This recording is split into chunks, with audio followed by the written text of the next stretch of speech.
방금까지 했던 내용이 조금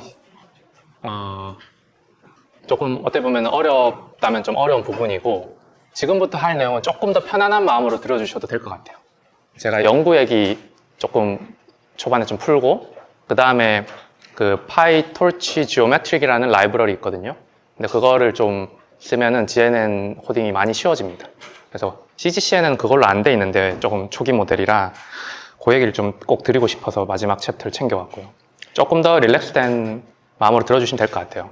그래서 저는 이제 CGCNN이 저희 지도 교수님이 만들고 또 제 그 티안시에 박사가 제 후배인데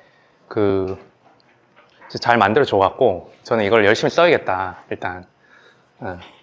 근데 이제 그대로 쓰려 그러니까 많은 문제들이 좀 봉착을 해요. 실제로 그대로 쓰려고 하면은 생각보다 좋지 않은 결과들을 얻을 때가 많습니다. 그래서 이렇게 저렇게 수정을 많이 하면서 써왔어요. 저는 이제 촉매 연구하는 사람이거든요. 어플리케이션 쪽으로는 뭐 촉매, 태양전지 이런 그 신재생 에너지에 관련된 연구를 주로 하는 사람입니다. 그래서 촉매 연구 예시를 좀 보여드리려고 하는데 좀 분야가 좀 생소하실 수도 있겠죠. 이제부터는 다 다르니까. 그 연료전지의 양극 소재, 양극 촉매가 보통 플라티늄 계열을 많이 씁니다. 근데 연료전지 양극 소재가 가능한 후보군들이 이렇게 많이 있겠죠. 뭐 퓨어 메탈, 바이너리 메탈, 터너리 메탈, 옥사이드, 나이트라이드, 설파이드 뭐 등등 있겠죠.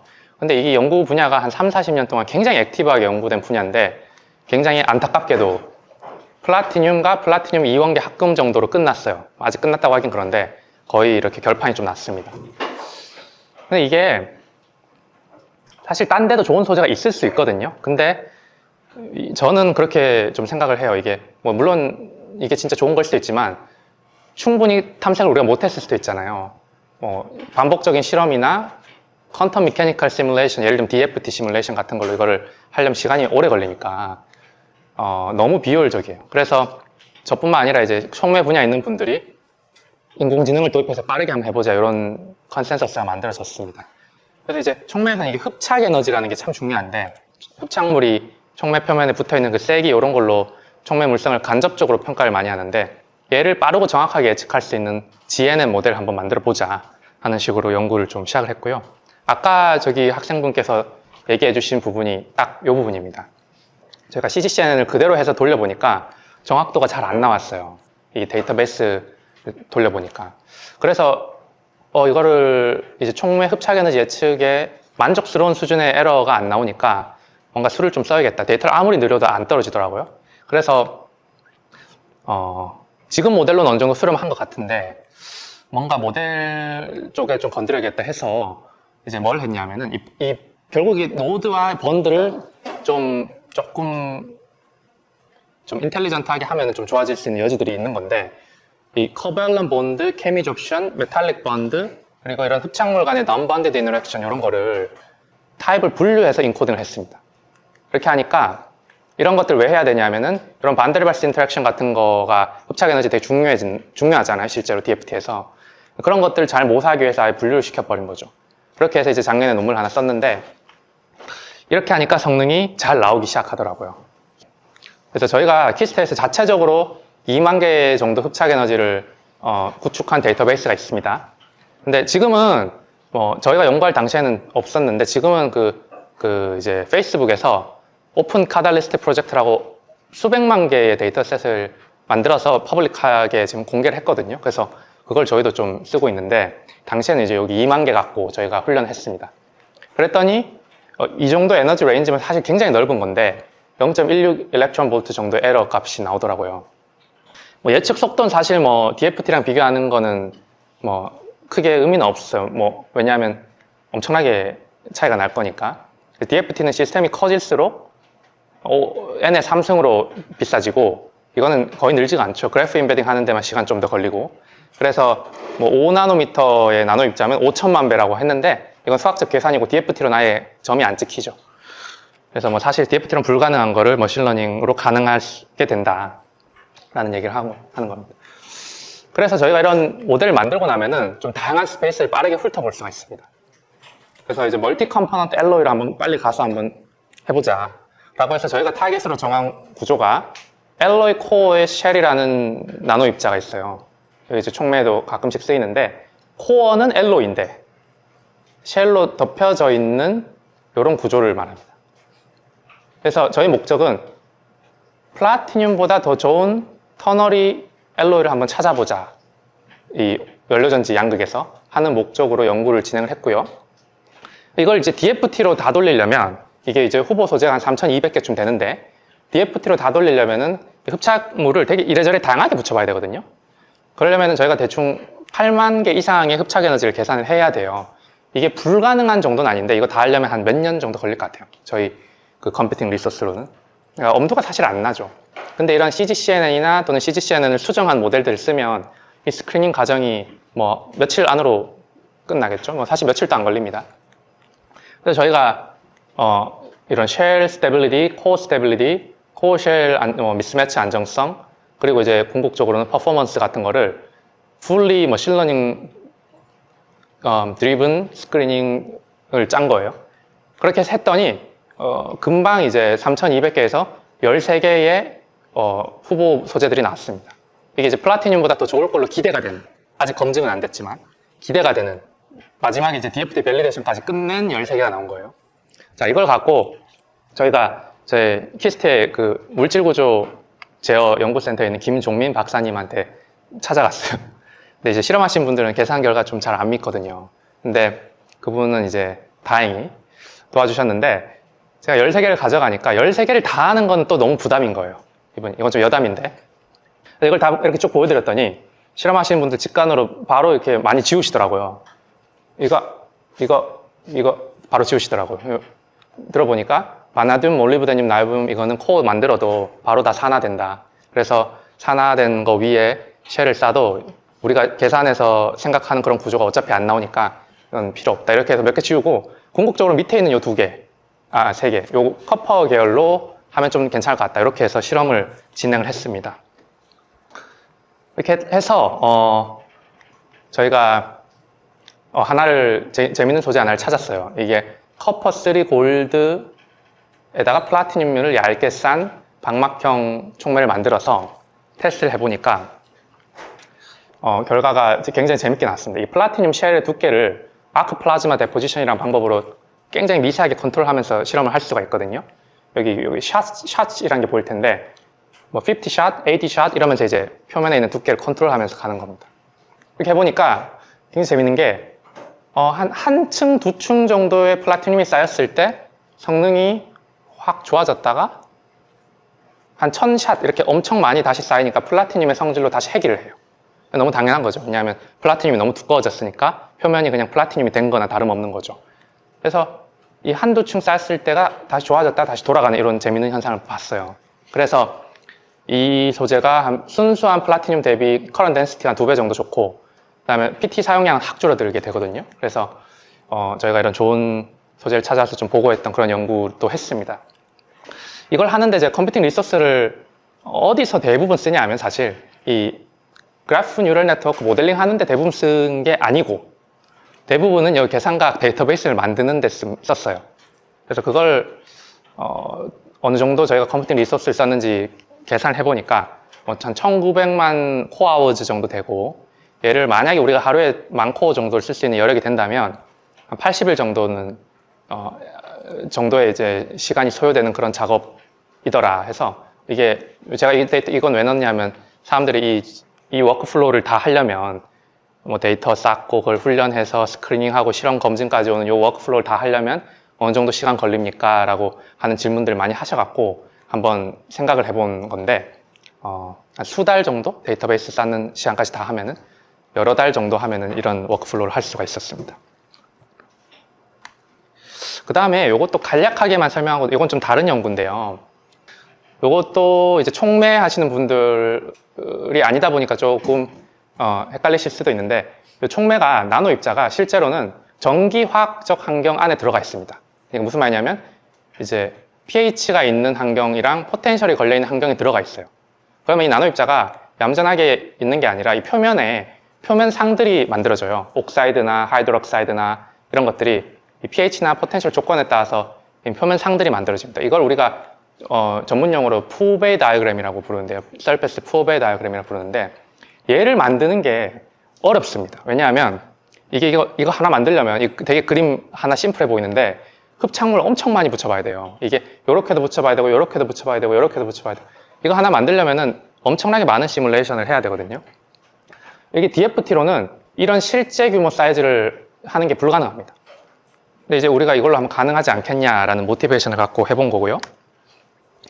그래서 이런 이제 작은 나노 입자들에 대해서 그 흡착물 에너지를 훈련해서 이제 큰 거에다가 이제 적용해보자는 취지로 한 거고, 여기 지금 보시면은 이 부분 아까 제가 설명 안 드렸는데 여기 without bond embedding이라는 거 보이죠? without bond type embedding. 이게 오리지널 CGCNN입니다.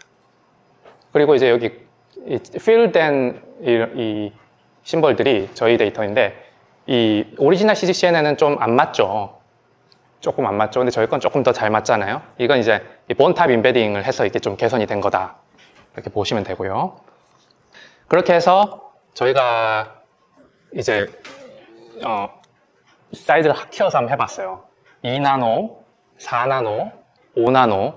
이 DFT로 이거 못 그리는데 이거는 이제 그릴 수가 있는 거죠. 그러니까 제가 5나노 이상 그러면 안 되냐. 되는데 보시면 아시겠지만 안 바뀌어요. 이제 더 안 바뀌어요. 5나노부터 어느 정도 이제 푸베 다이어그램에 수렴을 해서 더 보여드릴 필요가 없어서 안 가져온 거고, 그러면 제가 이걸 그렸잖아요. 그러면 이제 이거 어떻게 믿냐. 제가 머신러닝 모델을 해갖고 이거를 그냥 예측을 해서 그렸는데 어떻게 믿냐라는 거에 대한 검증을 DFT로 할 수가 없잖아요. 그릴 수가 없으니까. 그라운드 트루스를 만들 수가 없으니까. 그래서 할 수 있는 유일한 방법이 실험 논문 갖고 비교해 보는 것밖에 없더라고요. 그래서 실험 논문들, 나온 논문들 좀 찾아보니까 어떤 pH와 어떤 포텐셜 조건에서 어떤 페이즈가 나온다라는 논문들이 좀 있어요. 비슷한 크기에서. 맞춰보니까 저희가 정량적으로도 어느 정도 잘 맞추고 있구나 하는 거를 확인할 수 있었습니다. 그래서 이게 저희가 할 수 있는 최대한의 검증 작업이었고요.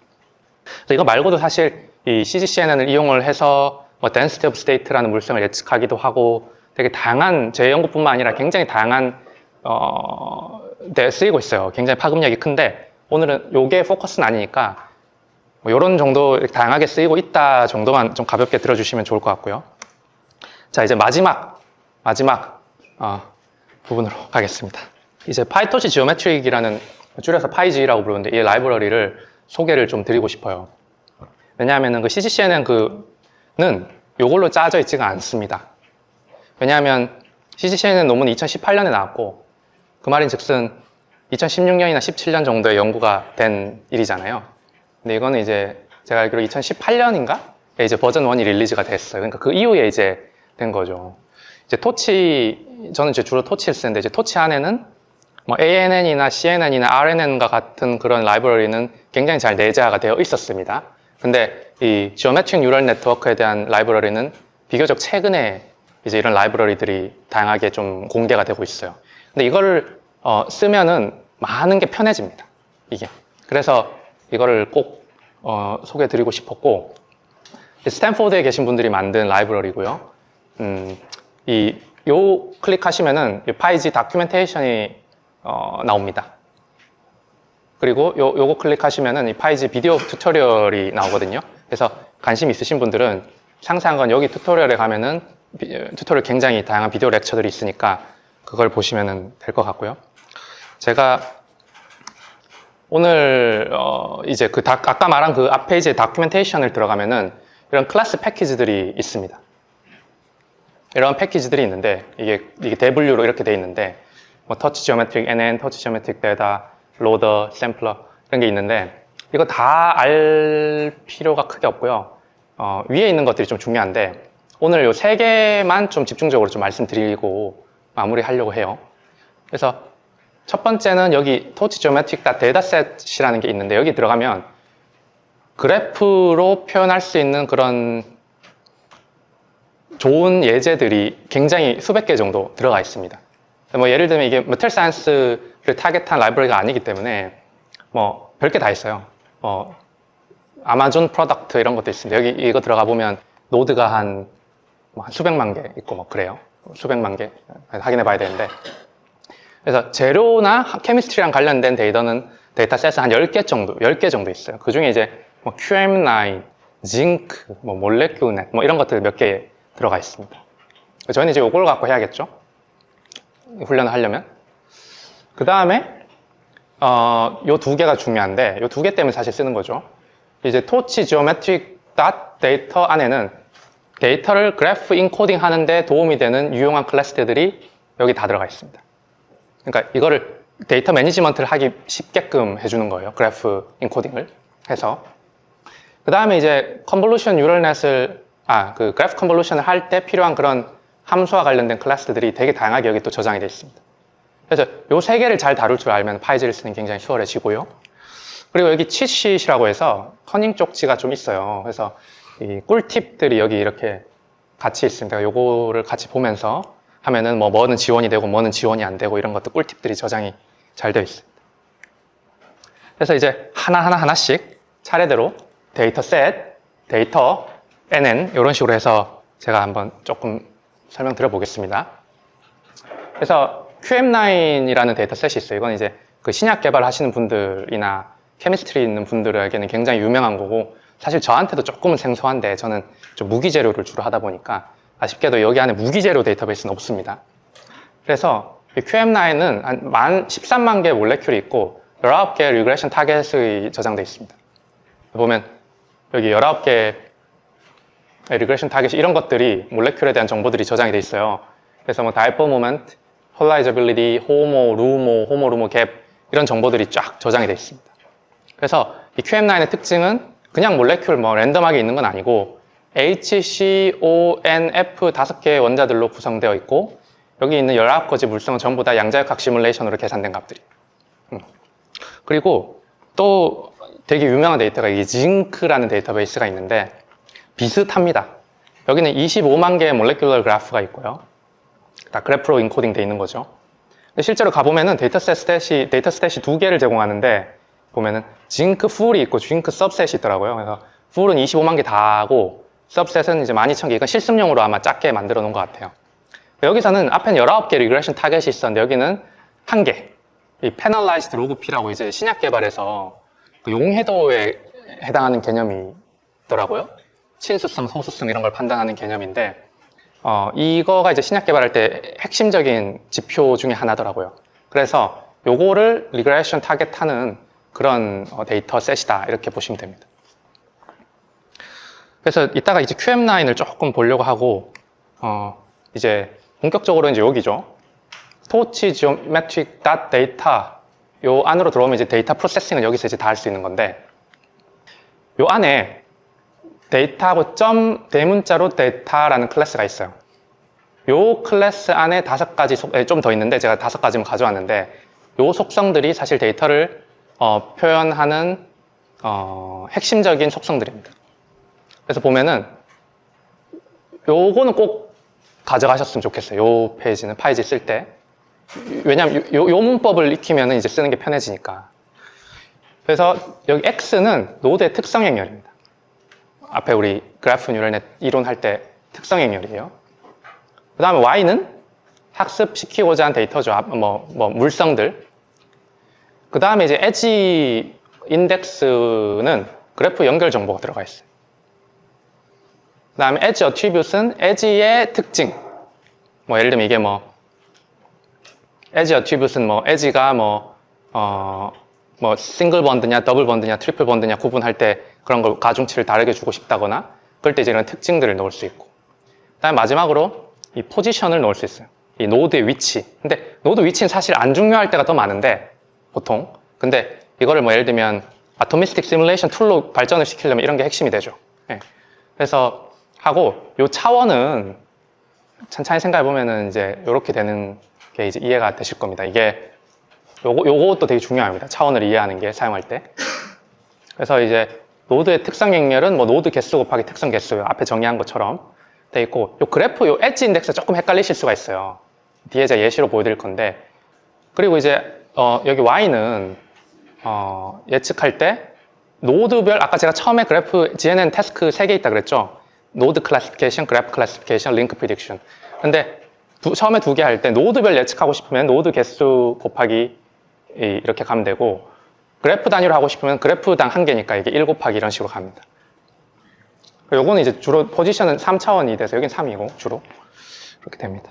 그래서 하나 아주 심플한 예시를 하나 보여드릴게요. 요거 보면 이제 이해가 될 것 같아서. 그래서 여기 요 안에 이제 데이터라는 거를 클래스를 가져와서 쓸 건데 그 0, 1, 2라는 노드가 있고 이 노드의 특성 행렬이 보통 벡터인데 심플하게 -1, 0, 1 이런 식으로 가져가겠습니다. 이건 노드 번호고요. 그러면은 에지 인덱스가 0과 1이 연결돼 있죠? 그렇죠? 0, 1, 1, 0, 1, 2, 2, 1 이게 이제 여기 문법인데 이게 디렉션이 없으면 두 번 적어줘야 돼요. 0, 1, 1, 0 디렉션이 있으면 0, 1 뭐 이렇게 하면 끝나는데 이거를 그 디렉션이 없으면은 두 번 적어주는 걸로 문법화가 돼 있습니다. 네. 이거 꼭 지켜주셔야 되는 부분이고 그 다음에 이제 x 같은 경우에는 뭐 -1, 0, 1 이렇게 해서 x를 x에 넣고 as index에 넣고 이제 객체를 만들어서 쓰면 됩니다. 뭐 뒤에 사실 뭐 더 as attribute 뭐 이런 것들 뭐 있겠죠.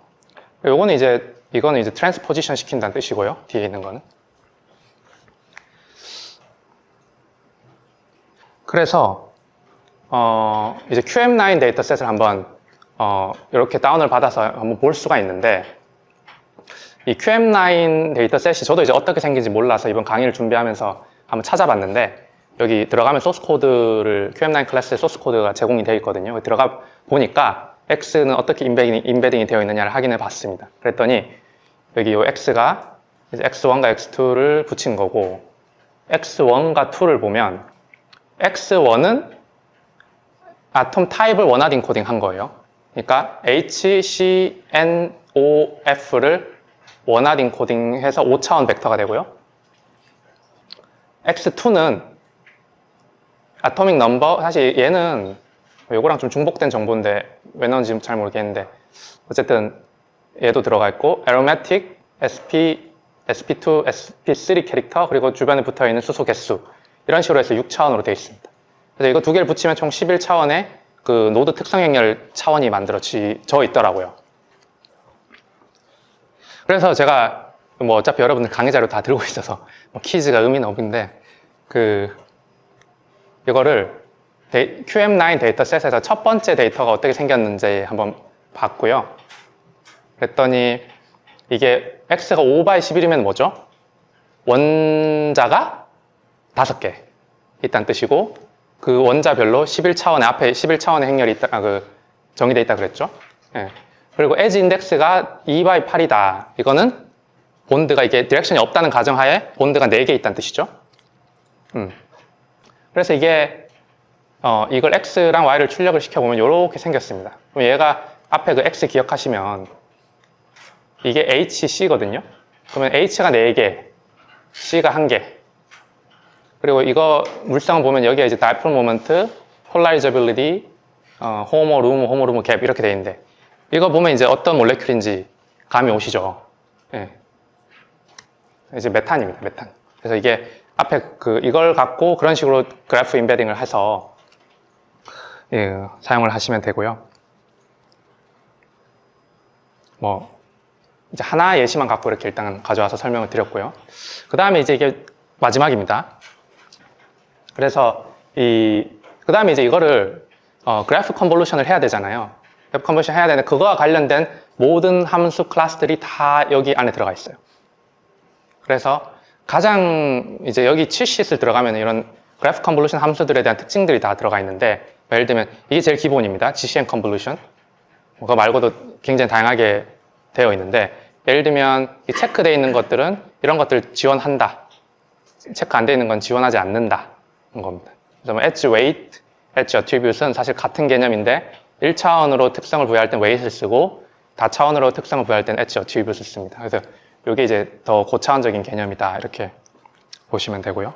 그래서 이제 이제 앞에 조기섭 교수님 뭐 ANN, CNN 그 실습을 하셨을 때도 우리 굉장히 그런 인풋 차원, 아웃풋 차원, 그리고 가운데 히든 레이어 차원 뭐 그것만 정의하고 쫙 가잖아요. 비슷해집니다. 이게 이제 잘 정의가 되어 있으면 인풋이 이제 뭐 노드가 4차원이면 가운데 이 노드 차원을 바꿔도 돼요. 일반적으로는 안 바꾸고 하는데 바꿔도 되게끔 되어 있습니다. 채널, 인 채널과 아웃 채널이. 그래서 4에서 16으로 갔다가 16에서 16으로 갔다가 또 16에서 4로 왔다가 4에서 1로 왔다 이런 식으로 자유롭게 조절하셔서 최적화를 하시면 되고, 앞에서도 이 뭐 X, Edge Index, Edge Weight 뭐 이런 것들 갖고 그런 거를 넣어서 그래프 컨볼루션을 진행하는 식으로 되어 있습니다. 그래서 오늘 강의 목표 다시 한번 끝났어요. 강의 목표 다시 한번 설명드리고 얼마나 만족을 하셨는지 한번 체크해 보면서 마무리하면 될 것 같은데, 이제 CGCNN을 좀 많이 이해가 되셨나요? CGCNN? 네. 그래서 이거를 소재 데이터 셋으로 훈련하는 거는 제가 실습 보여드렸지만은 집에 가서 한 번 더 해보시고, 활용한 예시도 한두 개 봤죠. 그 다음에 이제 파이토지 지오메트릭을 익혀서 좀 맛보기를 좀 했죠. 이걸 갖고 이런 그래프 뉴럴넷 이런 연구 같은 게 훨씬 더 수월해질 수가 있습니다. 그래서 이런 강의 목표를 갖고 했는데 여러분들도 좀 만족을 했으면 좋겠어요. 그래서 오늘 강의 2시간 강의를 했는데 여러분들이 집에 가져갔으면 하는 2페이지를 딱 꼽으면 이 2개입니다. 저는.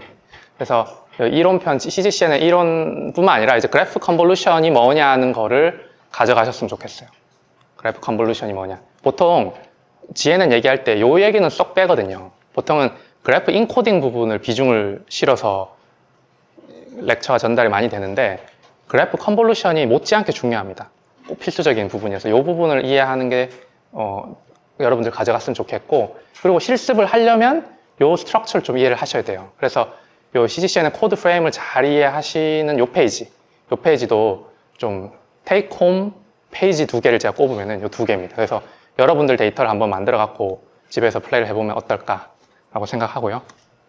뭐 마지막으로 저희 지도 교수님, 그리고 이제 오리지널 디벨로퍼 2분, 그리고 저희 키스트 계산과학센터 식구들, 그리고 총매 연구하는 거 도와주신 분들, 그 실험 협력 파트너들 이 많이 자료 만드는데 많이 도움을 주셨고, 여기까지 하고 좀 발표 마치고 뭐 질의응답 받도록 하겠습니다. 감사합니다.